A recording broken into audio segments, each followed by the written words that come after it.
주님께서 여러분과 함께 루카가 전한 거룩한 복음입니다.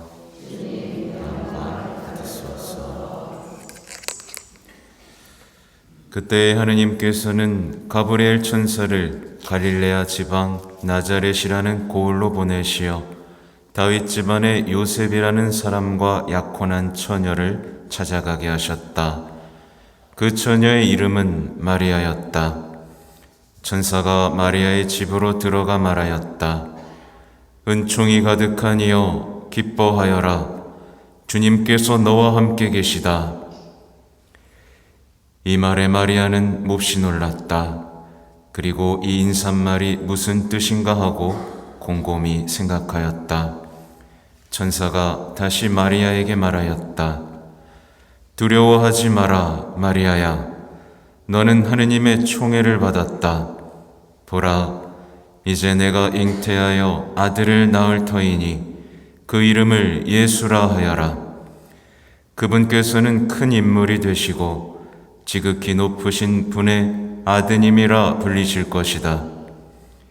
주 하느님께서 그분의 조상 다윗의 왕자를 그분께 주시어 그분께서 야곱 집안을 영원히 다스리시리니 그분의 나라는 끝이 없을 것이다.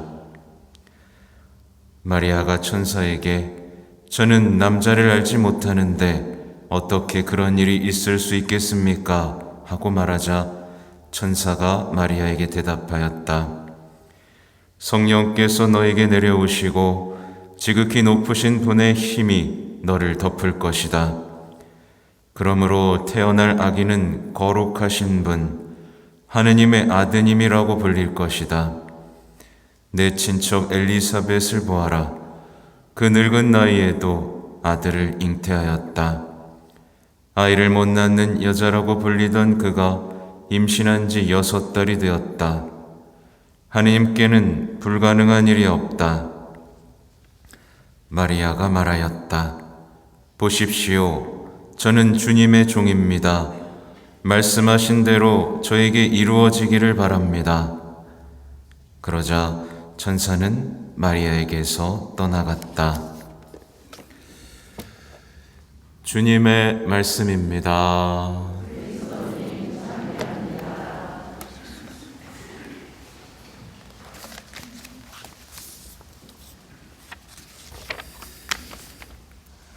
찬미예수님, 네, 오늘은 전례적으로 대단히 즐겁고 감동적인 날입니다. 개인적으로는 성탄보다도 부활보다도 못하지 않은 큰 기쁨과 즐거움이 있는 날이다 라고 생각을 합니다. 하나님께서 참으로 오랫동안 준비해 오셨던 날이고 하느님 사랑의 마지막 퍼즐이 완성된 날이고 온 세상이 기다려온 성모님의 대답, 예라는 대답이 하늘까지 울려 퍼진 날이고 인간의 구원이 마리아의 태중에서부터 시작된 날이고 하느님의 영원한 말씀이 사람이 되신 날입니다. 이 엄청난 날에 우리 김길의 마리아님은 당신의 장례 미사를 치르고 계시네요. 이 자매님, 마리아 자매님은 사실 대세를 받으셨어요. 근데 제가 와서 처음으로 병자성사를 드린 분입니다. 어떻게 보면 이 부족한 사제의 옷자락을 붙들고 늘어지셨다가 결국에는 성모님의 망토를 두르시고 하늘로 오르신 것이죠. 어쩜 이렇게 날도 좋은 날을 고르셨는지 성모님의 날 토요일에 또 주님 탄생 예고 대축일, 방금 설명드렸죠? 이 아름답고 거룩한 이 날에 마지막 미사를 봉헌하고 계십니다. 얼마나 많은 은총 속에서 돌아가셨는지를 떠올리게 하죠. 다만 이제 남아 계신 우리 에우세비오 형제님, 이렇게 기쁜 날이 되었으니 이제 더 기쁜 마음으로 천국을 준비하실 수 있겠죠. 다만 이제 저도 어머니가 먼저 돌아가셨는데 아버지의 모습을 보면 왠지 좀 먹먹해질 때가 있습니다. 근데 아들 둘 둔 거보단 딸 둘 둔 게 낫겠죠. 아무튼 오늘 주님 탄생 예고 대축일, 여러분에게도 가장 아름다운 날이 되기를 바라면서 준비한 어떤 강론 묵상을 좀 나누겠습니다. 오늘 입당송 또 봉기도, 여기서 보면 주님께서 어떠세요? 제가 당신 뜻을 이루려 왔나이다 라는 말씀이 있고, 또 보면은 본기도에서는 이런 얘기가 나옵니다. 저희가 참 하느님이시며 참 사람이신 구세주의 신비를 찬양하고 그분의 신성에 참여하게 하소서. 놀라운 고백이죠. 그분의 신성에 우리가 참여한다라는 거예요.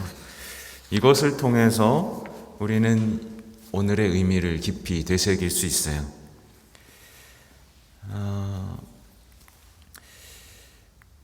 많은 신앙인들이 이 강생의 신비, 육화의 신비에 대해서 사실 많이 무감각합니다. 도대체 무슨 일이 일어난 거지? 라고 그냥 지나가 버리죠. 사실은 한 여인이 하느님의 어머니가 된 것도 놀랍고요. 하느님, 신성이 인성과 결합됐다는 것도 놀라운 사실입니다. 이게 우리 신앙의 모든 기초가 뿌리가 되는 신비예요. 그래서 이 신비를 묵상하지 못하면 우리의 믿음도 희망도 사랑도 자라날 수가 없습니다. 이 강생의 신비, 이 감동을 못하면요, 성모님께 대한 참된 신심을 가질 수가 없습니다. 신비를 묵상하는 게 어려워집니다. 왜냐하면 묵주기도의 첫 신비가 하느님이 사람이 되신 신비잖아요. 그죠? 이게 우리 안에서 감동적으로 자리 잡지 않으면 나머지 신비도 우리를 감동시키지 못하게 되고, 묵주기도도 무덤덤하게 바치는 가운데 나의 뜻과 나의 계획이 더 중요한 신앙생활을 하게 되고, 미지근한 거짓 신심, 위로만 찾는 신앙을 살다가 천국과 멀어지게 됩니다. 그래서 일부 이제 그리스도인들, 개신교인들이 성모님을 잘 모르죠? 무시하죠? 왜 그런지 아세요? 사실은 이 강생의 신비를 묵상하지 않기 때문에 그렇습니다. 이 강생의 신비, 육화의 신비에 대해서 진지하게 묵상해 본 일이 있다면 그런 일은 없었겠죠. 어쨌든 하나님께서는 어떤 피조물의 협조도 필요로 하지 않습니다. 그런데 당신의 모든 계획의 완성을 한 겸손한 동정녀에게 맡기셨죠.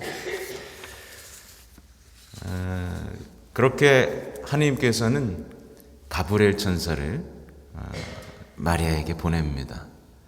그러니까 온 세상이 숨죽이고 기다리던 그 순간인 거예요. 하나님께서 인간이 되기로 결정하시고 그 수천 년의 역사에서 구원의 시작을 하시려고 가브리엘 천사를 이제 성모님께 보내죠. 근데 이제 어떤 묵상에 따르면 그때만큼은 하나님께서 성모님에게 은총을 거두어 가셨다고 합니다. 한 여인의 전적이고 겸손한 믿음으로 구원 역사를 이루고 싶으셨기 때문에. 근데 결국 성모님은 그것에 동의하셨고 구원의 역사를 시작할 수 있게 됐죠. 그렇게 하느님의 사랑과 성모님의 예가 만나서 기나긴 어둠과 무지의 시대가 끝나고 빛의 날이 시작됐습니다. 성모님의 예를 통해서 천국문이 열렸고 지옥이 패망하게 됐고 자비의 문이 이제 활짝 열리게 된 거죠. 그런데 이제 질문이 하나 생길 수 있어요. 뭐냐면 인간이 죄를 짓지 않았다면 과연 하느님은 사람이 되셨을까요? 좀 어려운 질문이죠.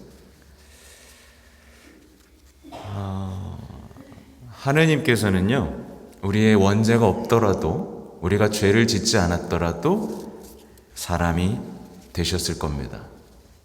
확실해요. 왜냐하면요, 모든 인간이 하나님을 알아야 되고요, 하나님을 사랑해야 되고요, 하나님을 닮아가야 된다는 것을 알려주셔야만 했기 때문에 그렇죠. 인간이 되지 않으셨다면 큰 사랑이 드러나지 않았을 것이고, 인간이 되지 않으셨다면 우리는 하느님을 사랑하기 너무 어려웠을 것이고, 특별히 인간으로서의 완성된 삶을 보여주지 않으셨다면 우리는 어떻게 살아가야 될지 몰랐을 겁니다. 그러니 당연히 우리가 죄를 짓지 않았더라도 하나님께서는 인간이 되셔야만 했습니다. 그래서 예수님을 보면요, 우리가 창조된 목적을 뚜렷하게 알 수 있습니다. 우리가 세상에 왜 태어났는지를 알 수 있게 됩니다. 하느님의 모상으로 창조된 우리가 얼마나 아름답고 존엄한지도 알게 됩니다. 인간이 이렇게 드높여질 수 있다는 사실에 우린 놀라워해야 되는 거죠. 그래서 우리가 살면서 무엇이 우리의 은총을 가로막는지, 그래서 우리가 무엇과 싸워야 되는지를 분명하게 알게 됩니다. 죄와 싸워야 되고요, 하느님 외에 그 어떤 것도 사랑해서는 안 된다는 겁니다. 우리가 인간이 되신 하나님과 사랑에 빠지면 이제 더 이상 세상에 속한 어떤 감각적인 것, 역겨운 것들을 추구할 필요가 없다는 것을 알게 됩니다. 인간이 얼마나 아름다운지도 알게 됐고, 인간이 어디로 가야 되는지도 알게 되고, 인간이 무엇을 추구해야 되는지도 예수님을 통해서 우리는 모두 알 수 있죠. 아무튼 하나님께서는 당신 자신을 낮추셔서 당신을 드러내셨고 당신 전부를 우리에게 주셨습니다. 성체성사에까지 이르게 되죠. 그래서 우리는 사랑으로 구원되었고 우리는 예수님의 신성에 참여할 수 있는 자격이 주어진 거예요. 이게 좀 어려운 얘기일 수도 있지만 대충 이렇게 영혼으로 느끼실 수 있을 겁니다. 이게 얼마나 엄청난 일인지, 우리가 무엇에 집중해야 되는지 말이죠. 가브리엘 천사는요, 이렇게 얘기하죠. 은총이 가득하니여 기뻐하여라. 주님께서 너와 함께 계시다. 근데 이게 좀 반말입니다. 그렇죠? 가브리엘 천사는 사실 성모님을 어떻게 호칭해야 되는지 알았을 겁니다. 분명히 알았을 겁니다. 어떤 소식을 어떤 말로 전해야 되는지도 명확하게 알고 있었을 거예요. 특히 성모님이 하느님의 어머니가 될 것이라는 사실을 알았겠죠. 그래서 사실은 조금 더 공손하고 예의 있게 인사를 드려야만 했겠죠. 이게 번역상 아마 그렇게 됐겠지만 아마도 이런 식으로 번역할 수 있을 겁니다. 기뻐하소서 은총이 가득하신 이여, 여인들 중에 복된 여인이여, 주님께서 그대와 함께 계십니다. 그죠? 성모님께서는 곰곰이 생각하시죠. 왜 곰곰이 생각하셨을까를 떠올려 보면 정말 엄청난 일이 벌어진 겁니다. 자신을 비천하다고 생각했던 여인인데 하나님께서는 천사의 말을 전하면서 그 비천한 여인을 당신께서 어머니로 삼겠다는 것을 알려주시죠. 그러니까 성모님은 이 말을 듣는 순간 이 비천한 여인이 하느님의 어머니가 될 것이라는 사실을 알게 됐으니 곰곰이 생각할 수밖에 없었겠죠. 한 인간이 하느님의 어머니가 된다는 걸 상상이나 할 수 있었겠어요? 하느님이 보잘것없는 인간을 당신의 어머니로 삼는다는 것이 전혀 이해할 수가 없는 상황이었겠죠. 그러나 성모님께서는 곰곰이 생각하시고 그것에 힘차게 예라고 반응을 합니다.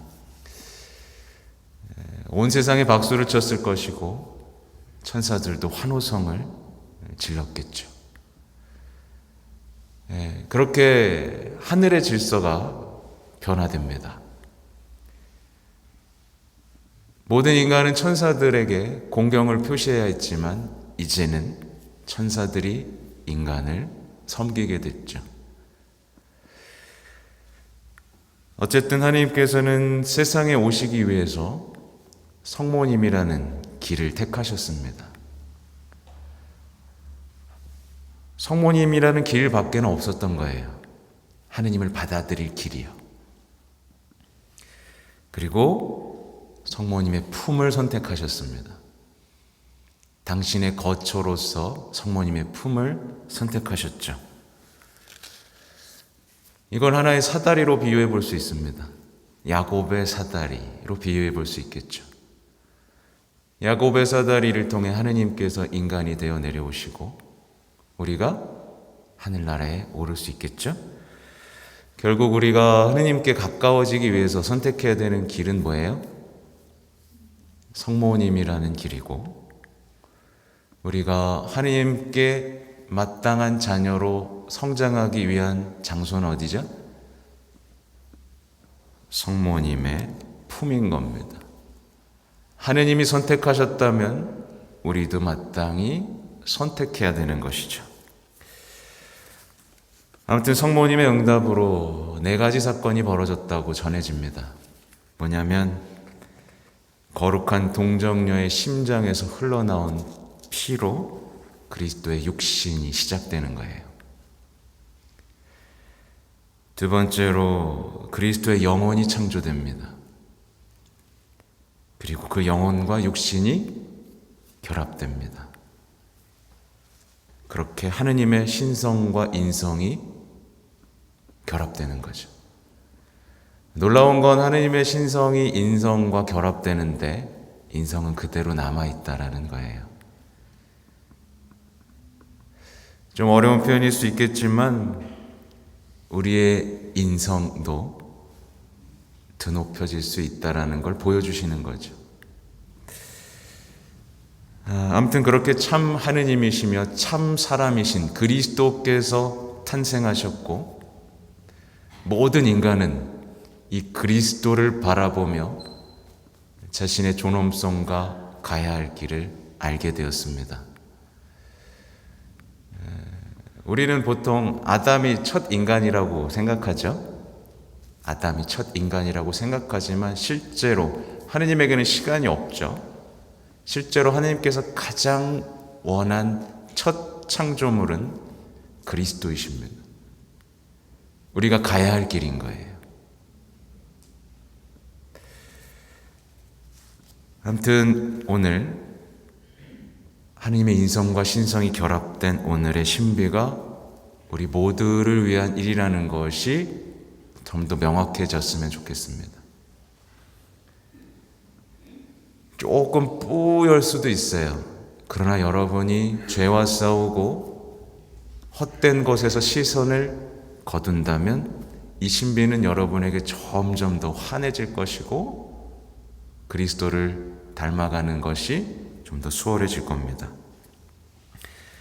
아무튼 인간이 되신 그 하느님의 놀라운 사랑에 오늘 감사드리고 또 우리의 믿음, 우리의 희망, 우리의 사랑을 점검하는 오늘이 됐으면 좋겠습니다. 특별히 3월 25일, 작년 3월 25일에 무슨 일이 있었는지 아세요?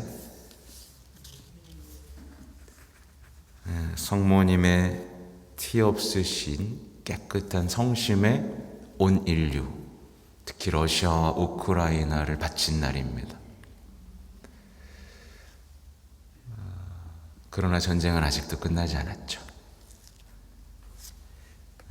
그러니 오늘도 우리가 해야 될 것은 우리 자신과 온 인류를 성모님의 티 없이 깨끗하신 성신께 바치는 것, 그렇게 온 인류의 평화의 모우라고 불리는 성모님께 우리 자신을 맡기는 겁니다. 아무튼 매년 이제 3월 25일이 올 때마다 우리 마리아 자매님이 기억나겠죠?